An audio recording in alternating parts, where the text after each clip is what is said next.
સદગુરુ મહારાજ બાબુરામજી મહારાજનો HK સાહેબનો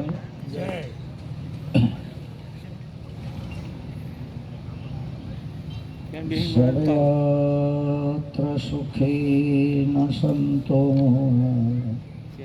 સર્વ સંતો નિરામયા સર્વભદ્રાણિ પશ્યન્તો મા કશ્ચિત દુઃખમાપ્નુયાત સહનાવતુ સહનૌ ભુનક્તો સહ વીર્યં કરવાવહૈ તેજસ્વિનાવધીતમસતો મા વિદ્વિષાવહૈ ઓમ પૂર્ણમદ પૂર્ણમિદં પૂર્ણાત પૂર્ણમુદચ્યતે પૂર્ણસ્ય પૂર્ણમાદાય પૂર્ણમેવાવશિષ્યતે. સદગુરુ મહારાજ આજનો યોગ પરમ વંદનીય બાબુરામજી મહારાજ અને શ્રી HK સાહેબ એમની આ દૈવી સંપત્તિ કહેવાય. આજે ધર્મમાં વપરાય છે. આપણા ગુરુએ આપણને 2 દિશાઓનો ઉપદેશ કર્યો છે. જેમ જેમ એ ઉપદેશની ઘેર વ્યક્તિ આવશે એમ એમ તમામ ક્રિયાઓ ઓછી થશે. ઘેડાશે ઓછું, બોલાશે ઓછું, જોવાશે ઓછું. જેમ જેમ એક સંખ્ય યોગમાં ઉપદેશ કર્યો અને એક બ્રહ્મયોગ. સંખ્ય યોગમાં નકારાત્મક ઉપદેશ અને બ્રહ્મયોગ હોય એ હકારાત્મક ઉપદેશ છે. 2 દિશાઓ છે. સંખ્ય યોગના ઉપર તમે જે આરોપ નાખ્યો હોય એ આરોપ ઉપાડી લો.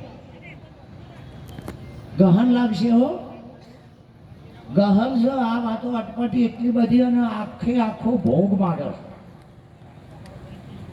આખો જીવનનો ભોગ માંગે છે આ વાતો. અને એ ભોગ નહીં મળે તો યોગ નહીં પડે. આપણે જ કરીએ છીએ એ જ સાચું. આ ભોગેચ્છા છે, આ ભોગ નહીં. આપણે જ કરીએ છીએ એ જ સાચું. આ એને ભોગ નથી આપ્યો. એ તો ભોગ આપશો એટલે આ શરીર ઉપર દેખાશે, અસર થશે. માટે હું એ તો હું સહજ 2 મત નથી.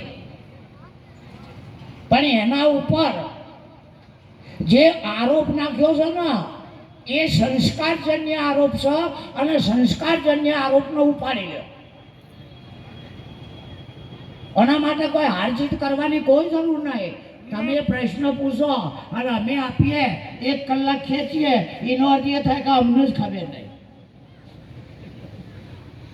દાખલા દ્રષ્ટિ નાલ કરીએ એનો અર્થ એ છે કે અમે જાહેરમાં ફરી રહ્યા છીએ.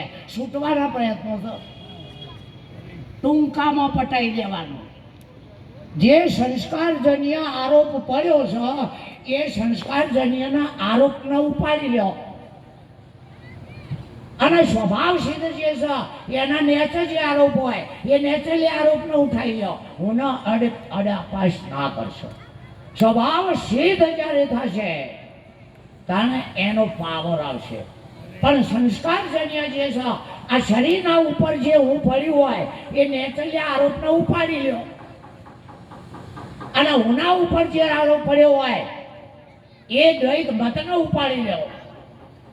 પછી ખબર પડશે કે ગુરુનો બોધ એ હું છે.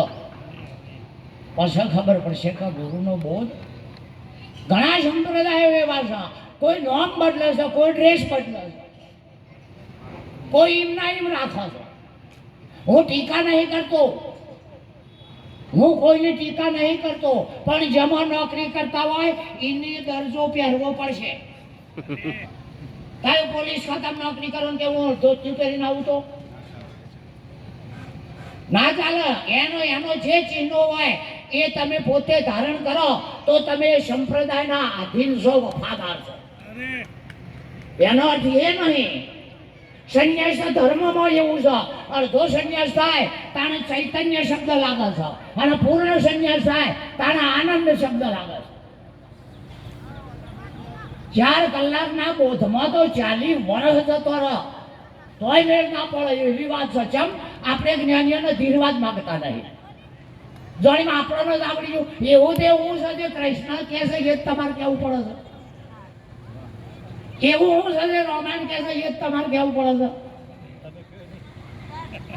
એ તો વાંચો તો આવડે, બહુ બોલે તે જ્ઞાની ખરો, બાકીના બીજા હાવ મારો. અર્જુન મહારાજ કે શાસ્ત્ર પ્રમાણે લક્ષ્ય પ્રમાણે વાંચી છો એને લોકોએ જ્ઞાની કીધો. જે લક્ષ્ય પ્રમાણે હોય આવીને કહી દે કે જબર બોલ્યા. અરે એની સ્થિતિને પકડો. જ્ઞાનીની સ્થિતિનો એકવાર જો ઘેર બેસી ગઈ, છાશને મોખણ જુદો થઈ ગયો, મંથન કર્યા પછી છાશને મોખણ જુદો થઈ ગયો. હવે છાશના નેચે મોખણ રખ કરનારા આ વર્તી હું કોમ કરે છે એ તમને ખબર તો પડે. છૂટું થયા પછી તમે ગમે તે પ્રયત્ન કરો એ મોખણ છાશમાં ના જાય એટલે ના જાય, તારી ઉપર જ રહે. તારી ઉપર રે અને છાશની કોઈ તાકાત નહીં મોખણના ઉપર ચડી દે. છાશ એમની વિધઈ છે ને પૂછા તોડી નાખું છે એને ઉપર તો આપવું છે. એમ તત્વ સ્વરૂપ છે એ તમારું સ્વરૂપ એ મોખણની જગ્યાએ છે. એકવાર મોઢામાં તન મન છોડ્યું, છાશ જઈ એટલે જઈ વળી. એ તો તરીને બહાર આવો એ મોખણ, પણ વળી પાછા જે સાથે બધું કરવું પડશે. ફેર ઉડ્યા સામો પહેરી જાય છે. કેમ તું જ કરું એ જ કરું થતું જ આવ્યું છે. હવે એ બોડી કઈ રીતે બને છે? અને જ્યારે શરીર લાગુ પડે ત્યારે અહમતા મમતા તરત જન્મ થાય. મને માનો હું જ્ઞાની, હું પેલો. આ કોણ કરાવે છે? આ રહી ગયેલો અહંકાર. આ રહી ગયો મારા પગનો હું પોતે જ દાખલો કહું. અત્યારે હું પગેલું હેડું કારણ કે 100 મીટર થયા મારી ભાષા ઘણી. હવે હેડીએ એટલે હવે પસ્તાવો થાય છે. કોક કે મહારાજ હું કે 100 મીટર કે કોટા વાજેલા નતા કઢાયા એ જ પસ્તાવો છે. એ વખત મોવા થોડું ખમ્યા હોય અને લોહી નેહ્યું હોય પણ એ કોટાનું મૂળ કાઢતા શું હોય તો અત્યારે હેડ પાછું પડે. એ યોગમાં જો એ નીકળી ગયું તો નીકળી ગયું, નકા મોગરાવાળો મરી ગયો, પથ્થરમાં પાળીઓ બનાવ્યો તો એ અણીનો કણ મહી સમાધિમાં નડતો હતો. હા, અરે પહેલા એક કહો તમે શું સોય છો કોઈ કરો અને શું નહીં એ કહો. પહેલા તમે શું સોય છો કોઈ કરો અને શું નહીં એ કહો. માટે જે અદ્વૈત મતનો અનુયાયી હોય, જુઓ એ હમણાં તો મેં દર્શન કીધું કે એક ભાઈ કે તમે બોધ કન કરશો, આટલું પેલું ખબર પડતી હતી ને. શંકરાચાર્ય ભગવાન હેડે જતા હતા અને આગળ એક પારધી આવ્યો, પેલા કે ખસી દો બાપજી આવો છો. એટલે પારધી જ બોલ્યો શંકરાચાર્યને કહે છે જો શરીરને ખાવાનું કહેતા હોય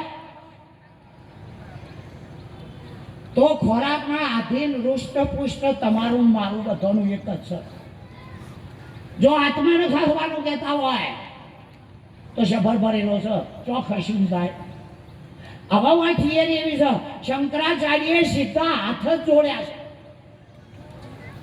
એ પ્રાણો ઈષ્ટ ખરેખર તમે જ્ઞાની છો, હાથ જ જોડ્યા છે. આપણે બોધ કરવા છે, તમે નહીં પહોંચતા. આપણે આવું કદાચ કોઈ જોડનાર મળે તો એનો હાથ જ જોડો, હાથ જ જોડો, હાથ જ જોડો. પણ જો આશક્તિને લઈને ખેંચો તો આજનો કોટો કાલ નડશે ને. આનો આનો અધિકાર છે. અરે ગુરુ શિલાનો એક મતું થાય ને પછી વાત પતી ગઈ. છેલ્લી એક જ રામાયણમાં એવું લખ્યું કે ભગવાન રામકથા જાણ થાય ને સૌ પહેલો હરમોન આવે હાજી ભાષામાં, અને જે પુરાણી બેસતા હોય ને એના હોમો બેસી થાય, બધું પતી જાય. ભલે ખબર ના પડે કે પડે બધું પતી જાય ને સભા રહી જાય, પછી પેલો ઉઠીને હેડ, પાછા ઉઠીને હેડ. કોઈએ પૂછ્યું તુલસીદાસને કે આ કોણ? કે એ રામનો ભગત. સભા ચાલુ થયા પહેલો આવે અને બધું રમણ પતી જાય, પશુ જાય. એમ સાચો ભગત તો એને કહેવાય હવ પેલો આવે ને હવ છેડ થાય. હા, હકીકત છે. આ આપણાથી કોઈ બનવા જોગ સેવા કરવી જોઈએ, કારણ કે હવે આપણે બધાય કોઈ જન જે થવું હોય થાવ, મારી ના નહીં. પણ હમણાં પેલા દિનેશાનંદ મહારાજનું નામ બદલ્યું હતું. હા, અંદરથી ગુરુ શબ્દ જવો જોઈએ નહીં. અંદરથી ગુરુ શબ્દ જો તો એ બધું આત્માન બાત્મા જે છે એમાં મારે પડવું નહીં.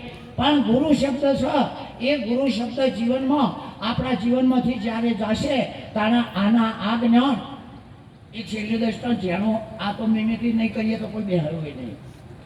એક છોડી ભણેલી હતી, એના ફાધરે ગામડામાંથી બોલાવ્યો એક ભાઈને કે તમે જો હવે જો આપવાનું છું કે મારી બેબલીને જોઈ દો. હે કે મારી બેબલીને જોઈ દો. પેલો ગામડાનો ડોહોયો પણ જોવા જેવો. એટલે બેબલીના બાપે વખાણ કર્યા કે જુઓ તમે આયા, અમને ગમ્યું છે, બધી રીતે સંબંધ કરવો છે, અમારે આવું સંસ્કાર જોઈએ છીએ, અભણ કે ભણેલા જોતા.